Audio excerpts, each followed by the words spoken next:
இது கோயம்புத்தூருங்க. கோணியம்மன் கோயிலுங்க. பழங்குடி கோவன் மண்ணால் கட்டப்பட்ட கோயிலுங்க.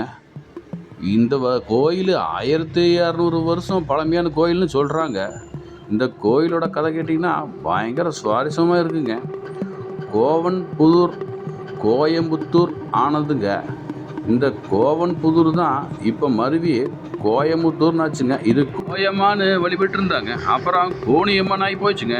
கோயிலில் பல மன்னர்கள் படையெடுத்து வந்தாங்க. கேரள மன்னர்கிட்ட பாதுகாக்கவே இது கோட்டை கோயில்னு சொல்லுவாங்க.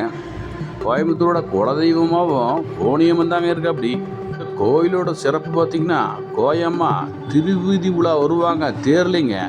அது மிக பிரம்மாண்டமாக இருக்கும் பாருங்க. இந்த கோயிலில் தான் உப்பு ஜவுளி எடுப்பாங்க. உப்பு மாற்றிக்கிற கோயில்னு சொல்லுவாங்க. இப்போவும் தலைமுறையாக பொண்ணுக்கு நிச்சயம் பண்ணுறது, தட்டு மாற்றுறது எல்லாமே இங்கே தான் மாற்றிக்குவாங்க. நம்ம நவகிரகம் துணைவியாரோடு இருக்கிறது இங்கே மட்டும்தாங்க. இந்த கோயிலை பற்றி தெரிஞ்சால் கமெண்ட் பண்ணுங்கள். தேவை வரம் பிடிச்ச நம்ம ஊர் ஒன்று வருங்க. சொல்லிவிட்டு நம்ம சேனலை சப்ஸ்கிரைப் பண்ணுங்கள்.